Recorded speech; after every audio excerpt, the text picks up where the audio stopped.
Hello students, next topic है rebate on bill discounted. तो ये बैंकिंग कंपनीज़ के लिए बहुत नॉर्मल प्रोसेस है कि वो बिल्स ऑफ एक्सचेंज परचेज़ करते हैं। आपने जूनियर क्लास में पढ़ा होगा कि जो ड्रॉअर है, ड्रॉअर लाइक क्रेडिटर होता है जिसने गुड्स क्रेडिट पे सेल किया हुआ है, और ड्रॉ ई जो डेटर है वो एक्सेप्टर होता है, वो बिल्स ऑफ एक्सचेंज साइन करके देता है, प्लस वो प्रॉमिस करता है कि वो कुछ टाइम के बाद आपको पेमेंट देगा। लेकिन जो ड्रॉअर है वो बैंक से बिल को डिस्काउंट करा लेता है। तो अभी हम बैंक के पर्सपेक्टिव से एंट्री सोच रहे हैं। तो बैंक अगर वो बिल परचेज़ करेगी फ्रॉम देयर कस्टमर्स तो उनको कुछ डिस्काउंट पे करेगी। जैसे 10,000 का बिल है तो 10,000 से फॉर एग्ज़ाम्पल ड्रॉ ई को पे करना आफ्टर 3 मंथ्स, और ड्रॉअर आ गया अभी डिस्काउंट कराने के लिए। तो आप क्या करोगे कि आप 10,000 उसको नहीं दोगे, सिर्फ एग्ज़ाम्पल आपने उसमें से 500 डिस्काउंट डिडक्ट कर लिया, तो आपने उसको 9,500 दिया और रेस्ट 500 बैंक के लिए क्या हो गया, अर्निंग डिस्काउंट। और ड्यू डेट पे ड्रॉई कितना पे कर देगा, 10,000।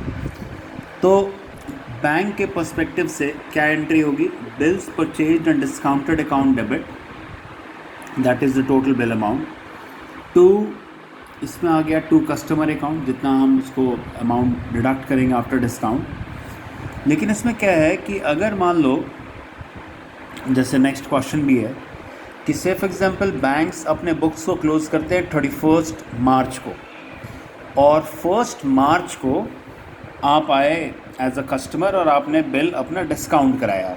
इसका मतलब 1 मार्च को बैंक ने आपसे बिल परचेज़ किया और बिल है फॉर 3 मंथ्स, तो वो ड्यू होगा 1 मार्च के बाद 3 मंथ्स अगर आप कैलकुलेट करोगे तो 3 मंथ्स अगर कैलकुलेट करोगे तो मार्च, अप्रैल, मई, 1 जून प्लस वो कुछ डेज ऑफ ग्रेस होते हैं, तो 4 जून को बैंक को पैसे मिलेंगे। तो बैंक जितना भी डिस्काउंट चार्ज करेगी उसमें से 1 मंथ दैट इज़ मार्च का पीरियड लाई कर रहा है इस फाइनेंशियल ईयर में, और जो 2 मंथ्स है अप्रैल और मई वो लाई करेगा नेक्स्ट फाइनेंशियल ईयर में। तो डिस्काउंट को हमें प्रोपोर्शनेटली जो इस फाइनेंशियल ईयर को बिलोंग करेगा इधर इनकम रिकग्नाइज करना होगा, जो नेक्स्ट ईयर को बिलोंग करेगा वो नेक्स्ट ईयर कैरी फॉरवर्ड करना होगा। तो जो डिस्काउंट का पोर्शन जो बैंक अर्न करेगी जिसको नेक्स्ट ईयर कैरी फॉरवर्ड करना है उसको हम क्या बोलेंगे, rebate on bill discounted account. तो bills purchase and discounted account debit to customer, to discount account में डालो अर्नड एंड अक्रूड, जो आपने अर्न कर लिया इसी ईयर को बिलोंग कर रहा है, और रिबेट ऑन बिल डिस्काउंटेड में आप डालोगे नॉट येट अर्न, और उसको आप नेक्स्ट ईयर कैरी फॉरवर्ड करेंगे, और नेक्स्ट ईयर यही रिबेट आप किस में ट्रांसफ़र कर दोगे, डिस्काउंट में। तो जैसे आपके बुक से एक एग्जांपल है इलस्ट्रेशन 2, इवन इलस्ट्रेशन 3 भी है, उसको पेशेंस के साथ सॉल्व करोगे समझ में आ जाएगा। आपको बस ये ध्यान देना होता है कि फाइनेंशियल ईयर कब क्लोज़ करते हैं। तो normally financial year closing date आपको क्वेश्चन में गिवन होगा 31 मार्च।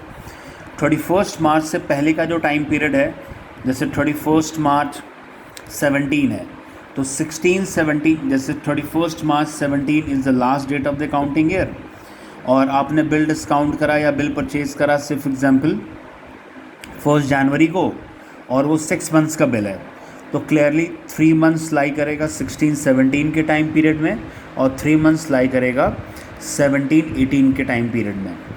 तो आपको क्या करना है इसमें कि जो भी डिस्काउंट अमाउंट है उसको प्रोपोर्शनली डिवाइड करके और नेक्स्ट ईयर उसको कैरी फॉरवर्ड कर दोगे रिबेट को, और जब नेक्स्ट ईयर टाइम आएगा, जब बिगिनिंग ईयर आएगा, तो वो रिबेट को हम किस में रिकग्नाइज कर लेंगे, डिस्काउंट में।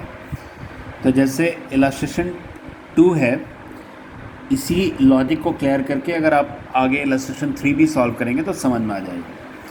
इसमें है central bank discounted a bill for 6 months with a face value of 1,50,000 on 1 Feb 2017।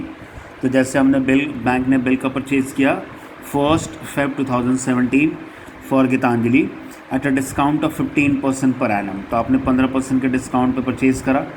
Bank close करती है अपने बुक्स को on 31 March 17, show the closing entry for this year and opening entry for next year.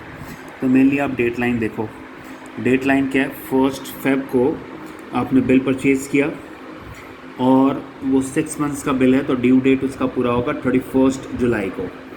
अब इसमें से क्या होगा, till 31 मार्च यानी 2 मंथ्स का पीरियड, फेब एंड मार्च, वो इधर बिलोंग करेगा इस फाइनेंशियल ईयर को, और जो 4 मंथ्स का पीरियड है उसका जो इनकम है, उसकी जो डिस्काउंट है, वो उसको हम क्या बोलेंगे, रिबेट ऑन बिल डिस्काउंटेड। तो now bill purchased and discounted as we have seen in the question, it is 1,50,000। 1,50,000 का 15% कैलकुलेट करोगे, 1,50,000 का 15% for 6 months is 11,250। अब 11,250 is the discount earned by the bank on purchasing the bills of exchange। तो 11,250 में से 2 months लाई करेगा 16-17 में और 4 months लाई करेगा 17-18 में।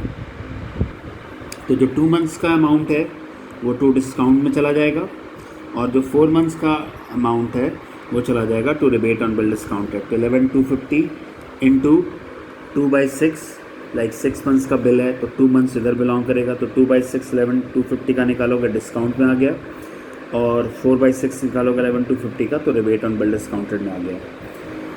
तो 1,50,000 is the amount, 11,250 is the discount amount. तो net amount payable to Geetanjali is 1,38,750, और डिस्काउंट जो आपने 2 मंथ्स का अर्न किया वो इधर दिखाओगे, और जो 4 मंथ्स है वो रिबेट में दिखा दोगे।